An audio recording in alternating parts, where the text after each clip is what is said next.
Assalamualaikum warahmatullahi wabarakatuh. Halo, apa kabar semua para pemirsa channel YouTube Dani Kurnianto?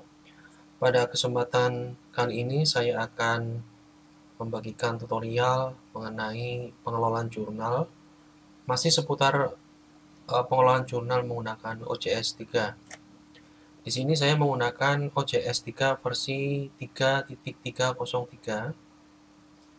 Kemudian saya juga menggunakan instalasi OCS yang sudah saya install di localhost ya. Ini alamannya localhost/OCS 3303. Ini artinya bahwa saya menggunakan localhost di komputer saya. Baik, pada pembahasan kali ini saya akan menjelaskan terkait dengan proses registrasi user ya, terutama adalah proses registrasi user dan sekaligus registrasi reviewer secara bersamaan. Nah, kita bisa lihat di sini. Di sini ada saya membuka homepage instalasi OJS di mana di dalam homepage instalasi OJS 3. Di sini ada dua jurnal ya, dua jurnal yang terinstall yaitu Journal of Data Science dan Jurnal Latihan. Untuk registrasi, kita bisa melalui halaman homepage jurnal ini atau langsung kepada homepage yang dituju ya, homepage jurnal yang dituju. Ini homepage ibaratnya ini adalah sebuah rumah besar yang terdiri dari beberapa jurnal. Nah, ini bisa langsung registrasi di sini atau nanti langsung membuka lewat homepage, lewat halaman jurnal yang dituju ya. Coba kita membuka lewat homepage OJS-nya dulu, yang mana nanti kita diberi pilihan kita mau melakukan registrasi di jurnal apa seperti itu. Nah, ini form registrasi ya. Di sini kita akan mengisi profil kita ya, nama, afiliasi dan negara. Kemudian login ya, login ini adalah email, username dan password. Kemudian pilihan jurnal ya, ini pilihan jurnal. Kita mau melakukan registrasi di jurnal apa? Di Journal of Data Science atau jurnal latihan, seperti itu. Kemudian tinggal kita klik ini. Di sini saya perlu jelaskan di sini. Nah, di sini ada pilihan di mana seorang user ini bisa melakukan registrasi sebagai author maupun sebagai reviewer ya. Nah, kebetulan di Data Science ini kami tidak aktifkan untuk pilihan reviewer. Sedangkan untuk jurnal latihan kita aktifkan untuk pilihan reviewer ya. Sehingga pada saat seorang user melakukan registrasi, maka ketika dia mencentang pilihan reviewer di sini, maka dia terdaftar sebagai author maupun sebagai reviewer di jurnal yang dituju seperti itu. Nah, ini contoh tampilannya ya. Oke, yang melalui ini ya, registrasi melalui homepage instalasi OJS 3.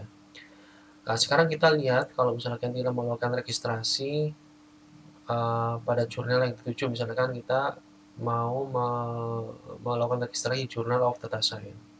Kita buka aja ini, view jurnal, maka kita akan dibawa ke halaman Journal of Data Science.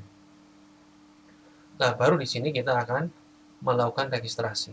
Ya, ini adalah tampilan Journal of Data Science yang sudah saya buat.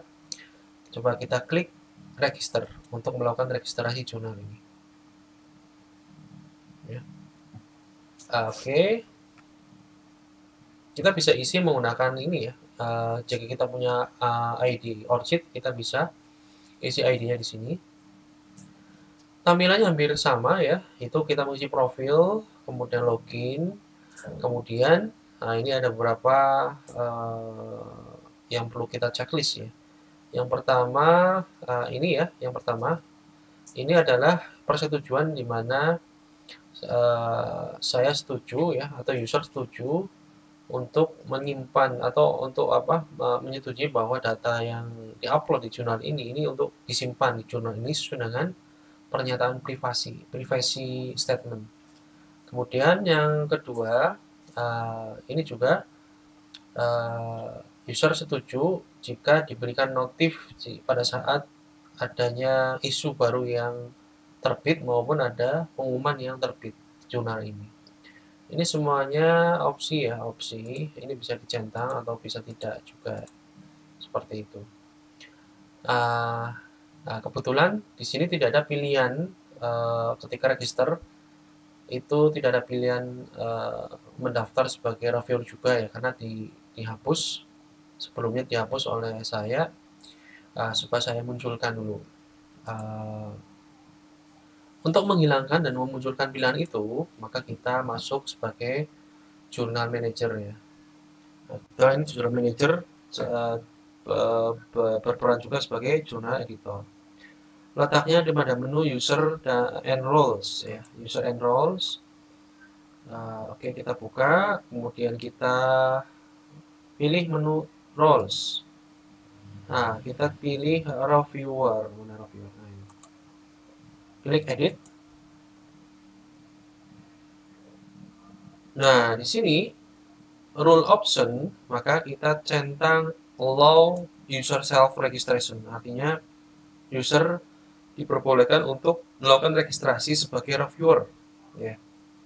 Pada saat registrasi user tersebut di awal tadi. Sudah kita centang dulu ya. Oke. Kita aktifkan. Oke, coba kita logout, kita registrasi. Melihat menu registrasi di sini ya. Ketika kita mau registrasi, kita klik register di sini untuk registrasi user.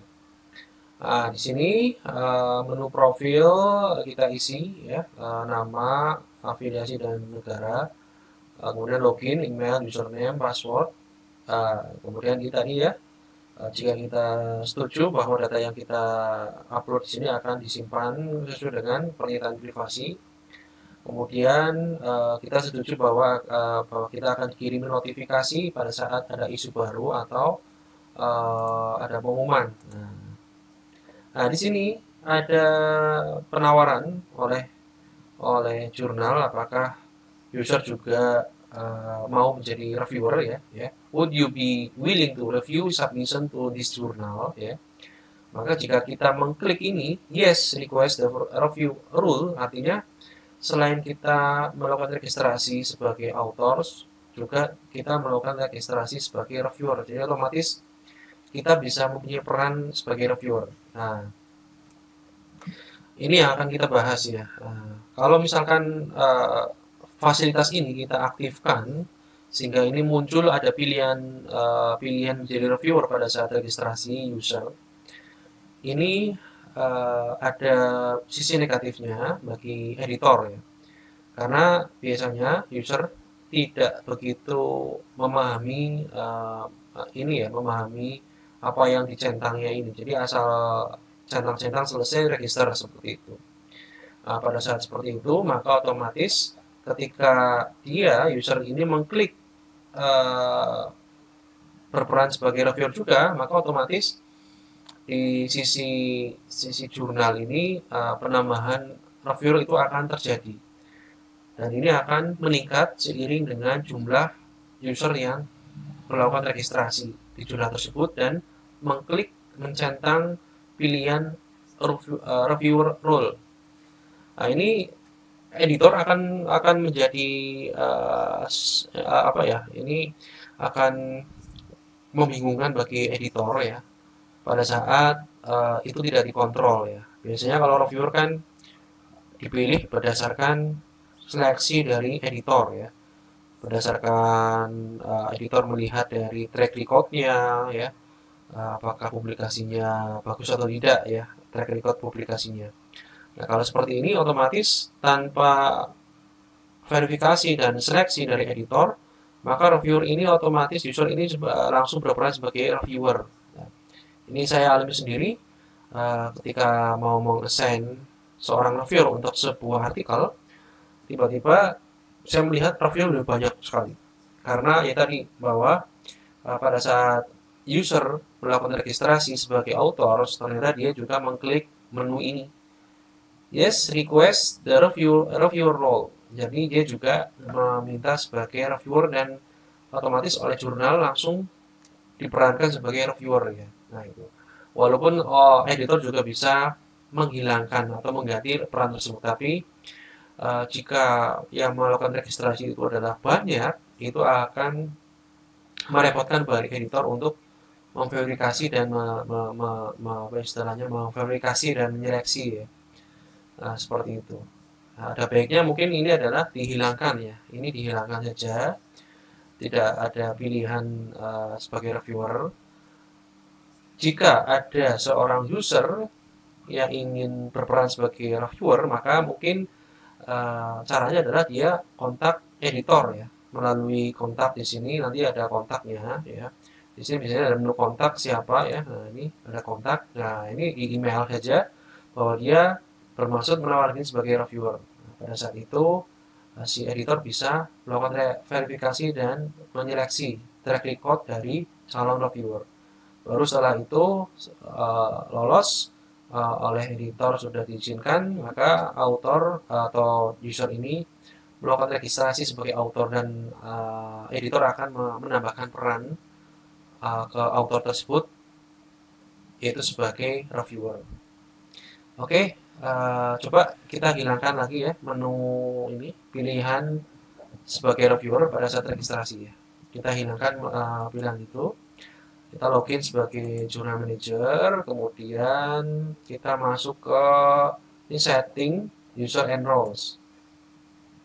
Oke, kemudian kita klik menu roles, kemudian pilih reviewer, klik edit, kita uncentang allow user self registration.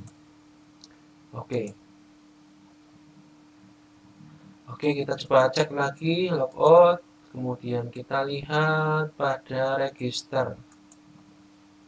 Nah, di sini sudah tidak ada muncul pilihan untuk meregistrasi secara langsung sebagai reviewer ya, pada saat user ini melakukan registrasi. Nah, ini udah hilang, udah aman.